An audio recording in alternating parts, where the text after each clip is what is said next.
You know, my favorite Greek story was the Labors of Hercules, and you're gonna have 5 labors, Chris. The first 4 will be opponents of my choosing, all with different stipulations, and you have to win back to back to back to back. You can't get it through your head is that I will walk through fire to get to you. I will run across broken glass to get the chance to beat you and ruin your life the way you tried to ruin mine at Blood and Guts. Your first labor is next week, and it's going to be against my good friend over here, the chairman, Sean Spears. And the stipulation, I'm glad you asked, is that he can use a chair and you can't.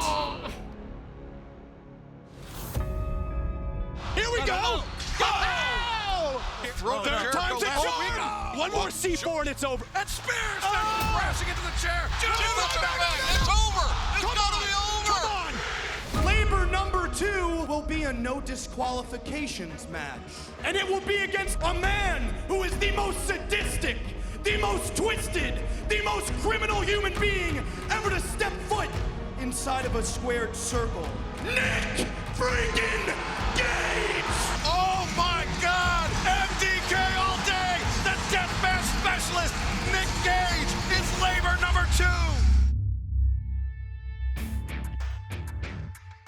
Nick Gage, first off, is the leader of the Murder, Death, Kill gang, which is me and my fans. I do this for my fans and only for my fans and my gang, man. I am the greatest deathmatch wrestler on this planet Earth right now. Nick Gage is the toughest son of a bitch that steps in that ring every time he gets in that ring. And I'm gonna represent for all them fans that wrote me letters while I was in prison. That's why I do this.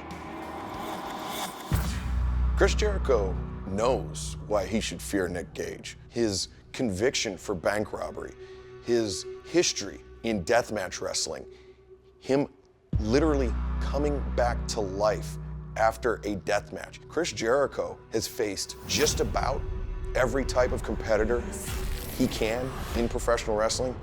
He has never faced anybody quite like Nick Gage. It might be the biggest match of my career, man, but I am ready for it. I am battle-tested. I've been in this business for 20 years. I'm gonna carve him up, I'm gonna make him bleed, and I'm gonna make sure that he wakes up every morning thinking, damn, I should have never gotten in the ring with Nick Gage. Do you understand that I died doing what I love twice? I've been waiting for this moment my whole entire life.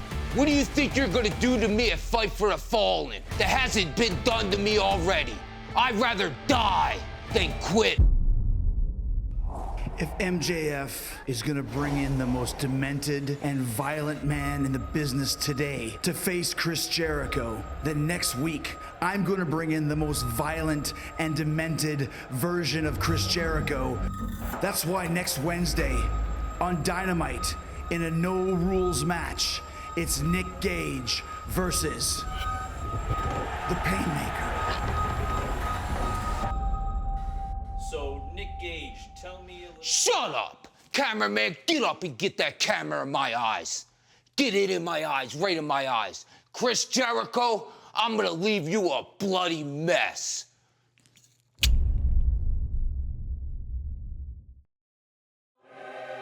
winner of this match, and new IWGP United States Heavyweight Champion, the Murder Hawk Monster, Lance Archer. Oh my God. You have a new IWGP US champion. There was never a doubt in my mind. Moxley's one hell of a warrior, but I don't ever quit. I don't ever stay down. I always get up, I always fight, and I will win. I'm going to defend this. I'm going to hurt people. And I'm going to be one of the baddest IWGP heavyweight champions ever. We knew the Texas Death Match for the IWGP United States Heavyweight Championship was going to be bloody. We knew it was going to be brutal. Just when you think you've seen it all, they pull out that. John wanted to put me down. Everything he did to me, he couldn't keep me down. He wasn't surviving it like he had before. Moxley, the champion, in trouble! choke slam through the damn barbed wire. Now I am the IWGP US Champion. The barbed wire, and tables, and blood, and guts, and courage. We have a new champion. In New Japan Pro Wrestling, it's kind of traditional after a new champion is crowned for the next challenger to make an appearance and to throw down the proverbial gauntlet. Look at this, Hikuleo from New Japan Pro Wrestling. Hikuleo is the young gun of the Bullet Club. Hikuleo was a name given to me by my father, Haku. Hikuleo is the future of Bullet Club and is the future of New Japan Pro Wrestling. Now, Archer's 6'8". I didn't realize he was that big. He's immense. It was a startling scene at the end of Dynamite to see Hikuleo towering over Lance Archer. There's very few men in this sport that could do so. You'd probably name them on one hand. Hikuleo is one of them. There's very few in this business who are bigger than me, taller than me, who could stand over me and actually look over my head. It's one of the few times I actually have to look up at somebody. I kept my eye on you, Lance Archer. And now I'm back, and now you have something that I want. Hikuleo, you're that guy. But when you're flat on your back and you're laying down, I pinned you 1, 2, 3, and I put you with a blackout. It's all the same. Your ass is on the ground. I'm standing up with my belt over my head, and that's all it is. Oh, Moxley keeps gouging the face of Archer. This was a Texas death match with Jon Moxley. It really took a lot out of Lance Archer. How much is he gonna have left in the tank in Charlotte when he has to defend against a taller, rangier athlete? You just gotta keep fighting, that's all I do. I don't give a damn how many times I go down. I don't give a damn who puts me down. I'm always gonna get up and I'm gonna fight their ass. So this title actually means something kind of special to me. This is something very different from the last 20 plus years of what we've seen in professional wrestling. To have the IWGP United States Championship defended in America, in AEW, it's very surprising, but it's something that really speaks to the strength of the relationship between AEW and New Japan Pro Wrestling.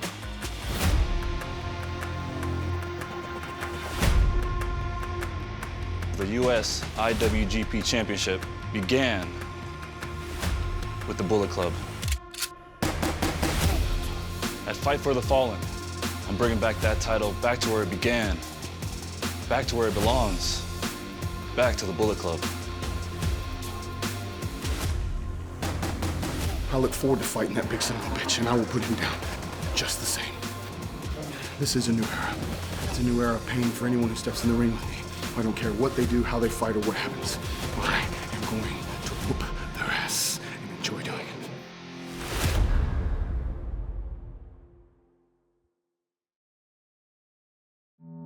Myself and Cash are just a couple of hard-nosed Carolina boys. We're two kids from New York City with the balls to chase their dream. We had to sweat and bleed for everything we've ever got in life. We've struggled, scratched, clawed. And now we are the best tag team in the world. One of the best tag teams in the world today. Not one, the best tag team in the world today. It's two different entities, but in the same sense, they're the exact same. FTR may think that they're like us, but growing up in North Carolina ain't nothing like growing up in New York City. I respect where they're from. I respect what they've done. I respect the grind they've put in to get where they are. I know they weren't born with a silver spoon in their mouth, and that's fine, because we weren't either. You think you're the only ones that come from the wrong side of the tracks? Did you ever live with not running water? I doubt it. Did you ever live in a car? I doubt it. Did you ever live in a house that had plastic for a wall? I don't think so. We lived off of 40 miles of bad road, and I promise you wouldn't have made it down our block in North Carolina. The 5 boroughs of New York City all has something unique to them. We cut our teeth traveling all through the 5 boroughs, experiencing different types of danger. And look at us, we're still breathing. I witnessed my mom be abused in every shape, way, and form. And that caused me to end up turning to the streets. Everything from robbing and stealing, to the gangs, to shootouts. I never thought that I would even see the age of 25. That's real talk. So that's why we truly believe that an FTR or anyone else, that anything you throw at us ain't nothing like what life has thrown at us. Just because we spend a little bit of money on some of my fancy denims, or we spend a little bit of money on a few $1,000 suits, that's because we earned it. You climbed out of where you were too, but somewhere along the way you lost your edge. We accomplished more in 6 months than you have in 2 years. What does that say about you? What does that say about your drive? But nobody was more excited for this match than we were until we saw what you've become. Yeah, you went from a pack of wild animals to a couple of little puppy dogs. A couple of neutered dogs. Yeah, and now all you do is yap. FTR wants to talk about complacency, because we got complacent. See, that's where you misunderstand us. We put our brothers, our family, above all else. The inner circle needed us. The tag team titles ain't going nowhere. Let everybody else fight for them. The Pinnacle is a family.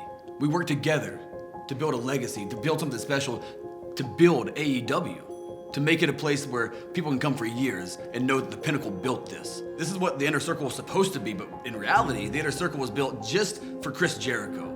You guys do whatever you can to hang on to that glory. Instead of making your own glory, instead of making your own way, instead of building your own legacy, you grab onto a main eventer and say, please take me to the top with you. Please take me to the top with you. Not us. We build our own mountain, we climb our own mountain, and we become the top. Because when you're on the pinnacle, when you're in the pinnacle, you're always on top. We've been carrying this company so that boys like you could have options and continue earning a living.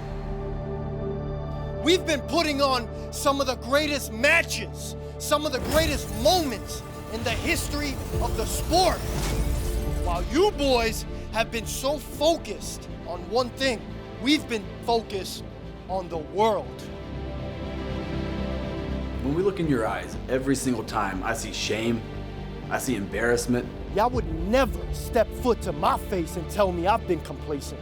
You must out of your mind. You think you're the only ones that had to fight?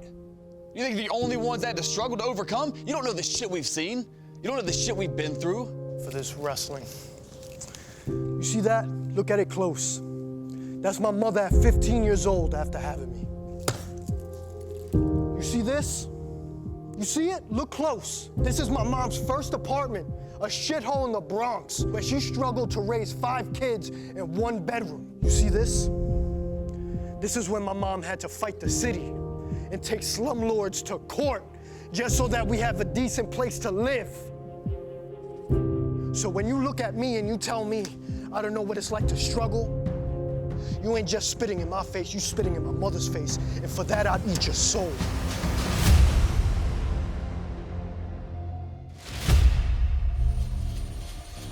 I heard that you like to impose your will on people. You like to play mind games, but I won't be intimidated. Proud and powerful won't be intimidated.